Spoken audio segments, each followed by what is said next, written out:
Our final panelist is Jessica Perez. Your mentor is here. Okay. Before her mentor introduces her, I'm going to say a few words. She's majoring in sociology. She's a senior. And she has plans. She's been accepted to and plans to go to graduate school in social work at Boston University? Boston University, okay.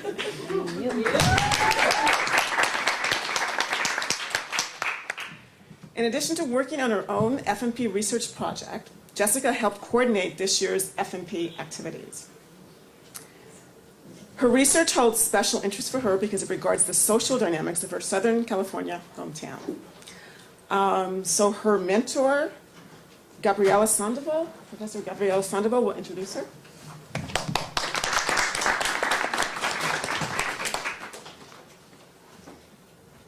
Hi, I have the pleasure of introducing Jessica Perez. She first enrolled in a course with me a year ago in spring of last year, and I never got to meet her then because there were 200 students in the class, and so it wasn't until the beginning of this academic year that she was enrolled in 2 of my upper division electives that I had the pleasure to meet her. And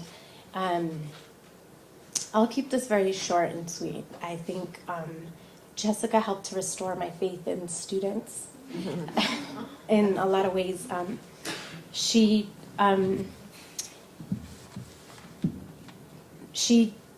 challenged me and kind of pushed me to articulate some of the kinds of anxieties and contradictions that I think, I don't know why I'm getting all like, I guess probably good. I'm sorry, don't start crying. Some of the, anxieties and contradictions that I think we face as faculty here, which is that in such a kind of difficult economic moment, we want so much from our students, and yet they're being pulled in so many different directions. And so really trying to reconcile that for ourselves as faculty, but also them trying to reconcile that for themselves as well as they go out into the world and look for jobs and try to apply to graduate school and whatnot. And so I feel very honored that when her original mentor left on sabbatical at the end of last quarter, she approached me.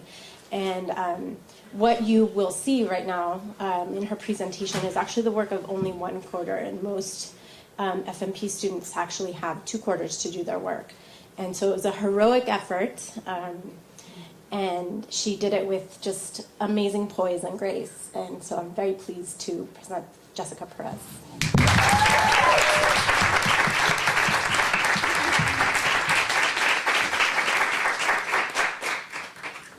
That was an amazing introduction. I feel like I have no words to say right now. Just thank you so much, Professor Sandoval, for those kind and thoughtful words. And I'm so happy to close out this year's colloquium. So let's begin. The title of my presentation is Slacker Students and Bad Drivers, Inter and Intra-Group Perceptions Among Latinos and Asians in Alhambra, California. And I first want to thank you all for coming out this afternoon. You could have been anywhere in the world, but you're here with me, and I appreciate that. So my motivation in doing this research came from my life experiences and observations living in a multi-ethnic neighborhood, Alhambra. Looking back into my high school years, I began viewing the relationships I had with people through a sociological lens. I noticed the ways in which the Latino and Asian community were extremely segregated. I was wondering why that is. I would hear statements and generalizations about the Asian community that were circulating amongst the predominantly Latino group. I would hear sayings like, "Why are Asians so smart?" or "Asians are such bad drivers." Conversely, I heard statements about Latino community, such as "Latinos are lazy and don't do well in school." These thoughts is what led me to begin researching whether these stereotypes were indeed believed in both the Latino and Asian communities in Alhambra. So before I begin my presentation, I want to give you a brief outline on what to expect within the next few minutes.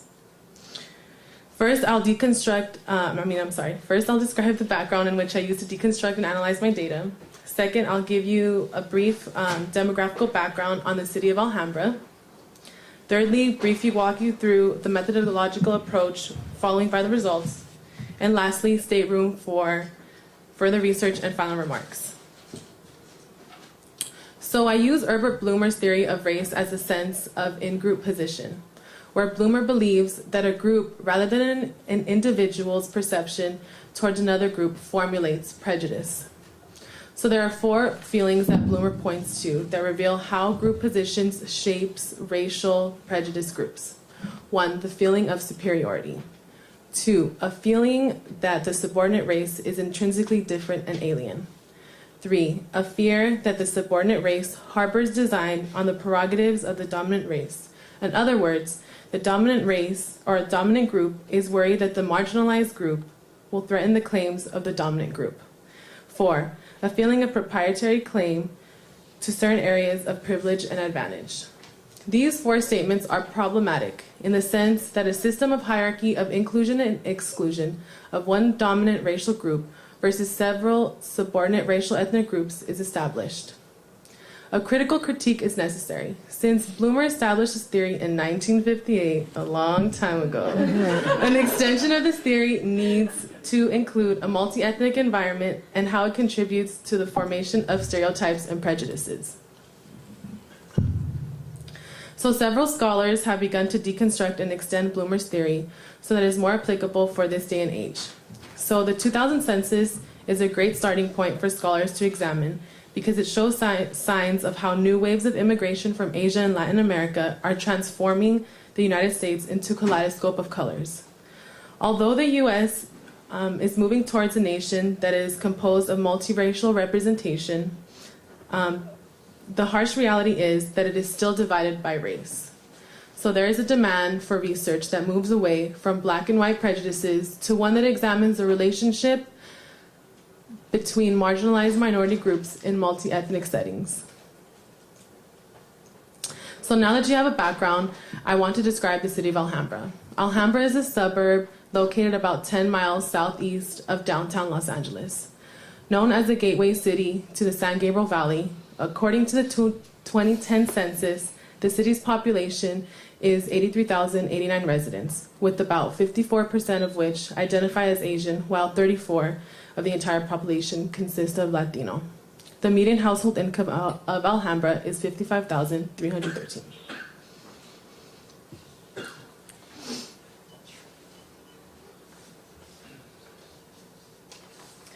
So my research question sought to verify if the Latino and Asian sectors within Alhambra believed in stereotypes. So I conducted surveys where the respondents answered questions using the Likert scale, where answers range from strongly agree to strongly disagree. I distributed the survey the fastest, easiest way I could by creating a survey via Google Docs and used Facebook to advertise the surveys to all the people I knew within Alhambra. I was able to collect 29 surveys, and from those 29, I only used 18 Latino respondents and 6 Asian respondents. Respondents' ages ranged from 18 to 23, where all of them were attending community college, trade school, or university in the Los Angeles area. I limited my sample size to people who spent the majority of their life in Alhambra in order to have more accurate results pertaining to stereotypical beliefs based from Alhambra citizens.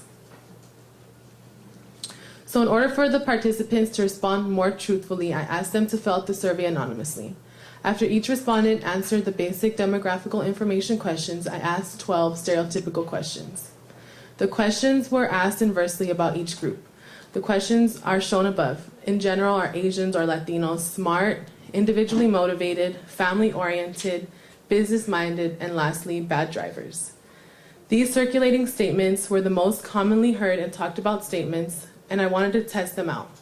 So for the sake of time, I will only talk about 2 graphs that really show the interesting findings that I did not expect. So this graph shows how Latinos and Asians responded to the question, in general, are Asians smart? As you can see in the graph, 50% of Latinos agree that Asians are indeed smart, where Latinos are projecting the stereotype that Asians are smart. So I began to hypothesize on what this means for Latino respondents. Why do half the respondents believe that Asians are smart? Is it because they only observed mostly Asians in the advanced AP classes? This graph led me to believe that the structural formation of some academic institutions, specifically public school education, may be responsible for leading Latinos to believe that Asians are smart. Or is it the pressures that the Asian community has to fit in this model minority category, as Susan talked about previously?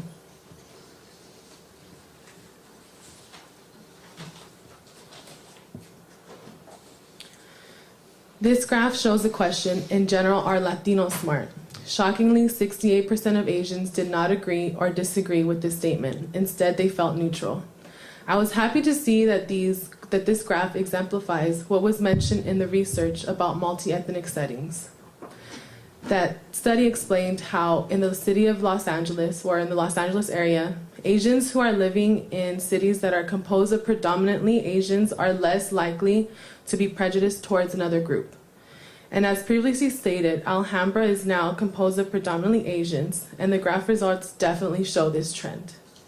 Although about 30% of Asians do feel that Latinos are not smart, almost double stay neutral. So what does this say about how other groups view Latinos in academia? To me, this graph, as well as the previous graph, briefly begins touching on the structural institutionalized racism where one group may be oppressed by the structure of an institution or glorified.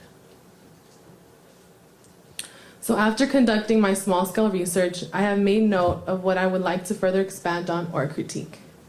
I would first want to compare socioeconomic statuses between Asian and Latinos and see if possibly there is a correlation between their prejudice perceptions. I would also conduct in-depth interviews to gain a qualitative perspective in comparison with the quantitative data that I gained. I would gather a larger sample size as well as a data set sorry, I'm like getting stumbled up in my words. I would gather a larger sample size as well as a data set that obtained different age ranges from current high school students, college-age students, and adults. It would be interesting to analyze the school-age responses to the adult responses to see if there is a difference in perceptions depending on the environmental background. And the language of the survey did not leave room for racial or ethnic identity. Because I sorted the ethnic identities only under two basic categories, either Asian or Latino, under either the Asian or Latino umbrella term, when the responses may or may not have identified as Asian or Latino. In the future, I would like to research structural institutional racism. In other words, how are public institutions structuralized to suppress one marginalized group and glorify another? So based on the research I have done over the past quarter, I was unable to shed light or provide evidence as to if stereotypes lead to ethnic racial tensions.